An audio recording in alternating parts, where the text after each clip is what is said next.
Back to our top story now. The bodies of two children who were swept away during floods in Coffee Bay in the Eastern Cape have been recovered.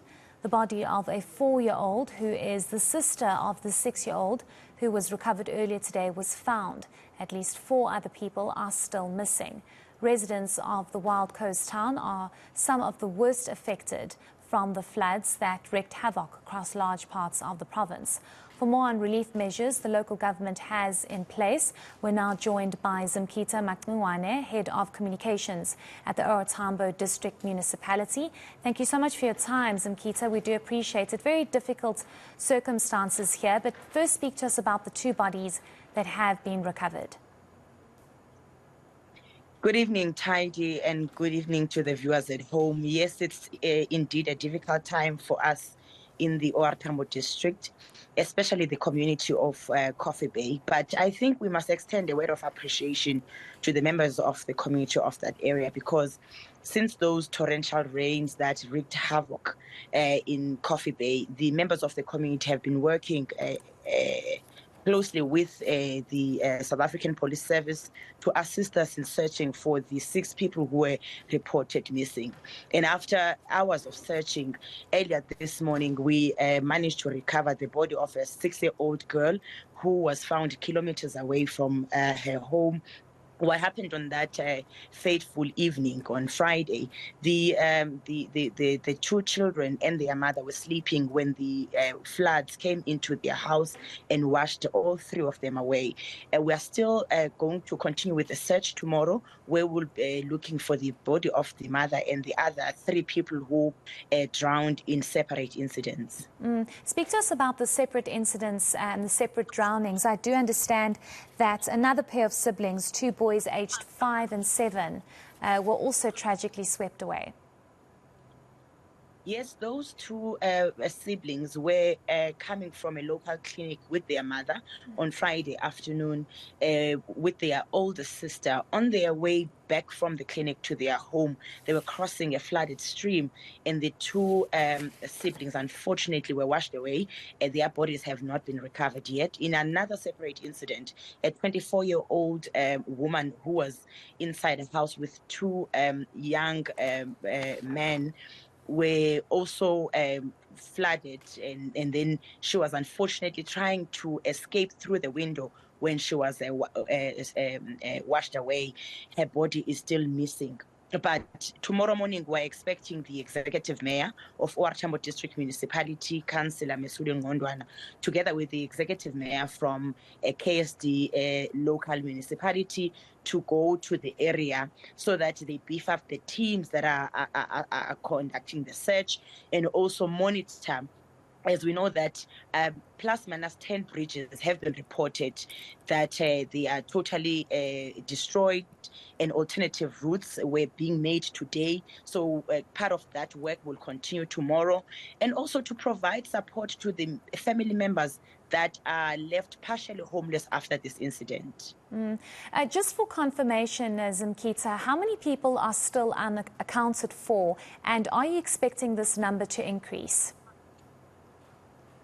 At this moment, we are not expecting this number to increase, because when we were there in Coffee Bay, the water levels have gone down. So we're not thinking that there are more people that are missing. But we hope to recover the 4 people that are still missing. We are also conducting the assessment. There is a preliminary report that indicates that there is no one at this stage who has been left homeless, but people are left partially homeless, where you find an incident where some of the houses within the home have been totally destroyed, but they are utilizing what is available at their home. But for safety's sake, there are people that we have asked to move completely from their houses and go to their relatives in the meantime. But when the OR Tambo executive mayor is in the area, more decisions will be taken and interventions to try and support those who have been severely affected. The Department of Education is also expected to visit the Zimkhita Senior Secondary School tomorrow, where we know that that school was totally washed away and the structures of the school were destroyed. Even the road leading to the school was destroyed, and even the KSD TVET College, not so far from the school that was affected, also had some of the equipment totally destroyed. So these are the areas that the executive mayor will be visiting tomorrow, and the interventions then going to be crafted onwards.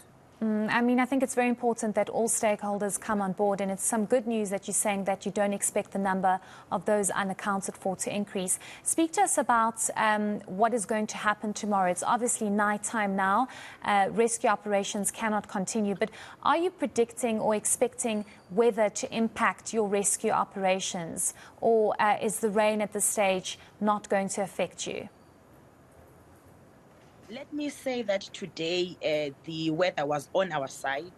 It was a sunny day, and the rescue mission continued throughout the day, but it had to be suspended when it became dark in the evening. But tomorrow morning, the rescue mission will continue, working together with the members of the community that have taken upon themselves to assist us to make sure that those 4 bodies that are still missing are found. And what is also important for us tomorrow is to conclude the assessment report, because that assessment report is going to be able to tell us the extent of the damage, and from there the different sector departments that need to intervene to try and restore the livelihoods of those who are affected will be concluded maybe tomorrow. What is also Okay. Unfortunately, we seem to have lost Zimkhita, but I just wanted to ask her one last question, which I think is important for anybody in the area to just be very careful. Okay, I think we've got Zimkhita back. Just one last question, Zimkhita, and I hope your line holds for this. Of course, people need to still be very careful and not to cross bridges or streams that they think might be safe to cross, because it will obviously be dangerous, especially if we don't know the flow of the water. Oftentimes you have people crossing these rivers or these streams not realizing. Yes, we urge members of the community to be extra cautious and vigilant during this period, because we have those 10 bridges in Coffee Bay alone that have been destroyed. So we urge them to use the alternative routes that are being constructed for them so that they can utilize for their own safety. But at the same time, when we issue those warnings that we get from the South African Weather Services, we urge members of the communities to seek a shelter where they think they might not be safe, even in their own homes, because the weather that we experienced last week has shown us that even if you are at home, the weather level, the water levels could cause danger to our community. So we urge people to take the warning seriously and act when they need to act. Okay, thank you so much for your time, and we do wish you all the best for tomorrow's rescue operations. That is Zimkhita Macingwane, the head of communications at the OR Tambo District Municipality.